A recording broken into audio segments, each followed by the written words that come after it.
শিউলির শুভ্রতায়, ঢাকের তালে আর মাঙ্গলিক নৃত্যের মাধুর্যে নবমীর সন্ধ্যায় শিল্পকলা একাডেমির নন্দন মঞ্চ হয়ে উঠেছিল এক ভিন্ন আবাহনের আঙিনা।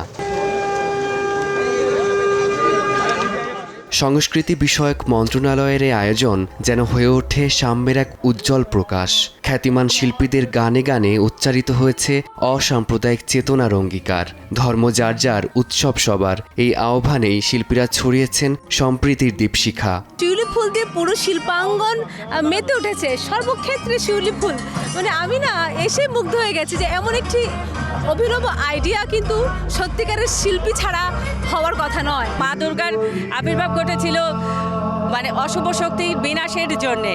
তো যুগে যুগে শুভর পাশাপাশি অশুভ সবসময় ছিল, আছে, হয়তো বা সামনেও থাকবে।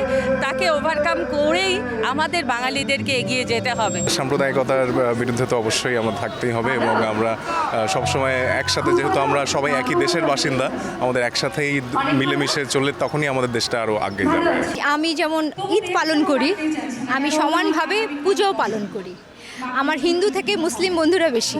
শ্রোতাদের কণ্ঠেও প্রতিধ্বনিত হয়েছে শুভবোধের প্রত্যাশা।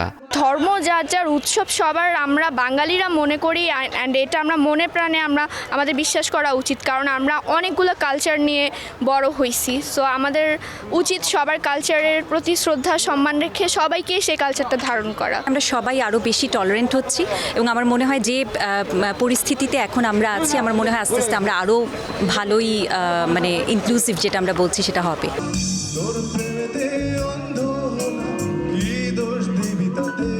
রং আর সুরের মেলবন্ধনে শুভ শক্তির এক আবেগঘন উদযাপনে দেশ ও জাতির কল্যাণ কামনায় শেষ হয় শারদীয় দুর্গোৎসবের এই মহার্ঘ আয়োজন।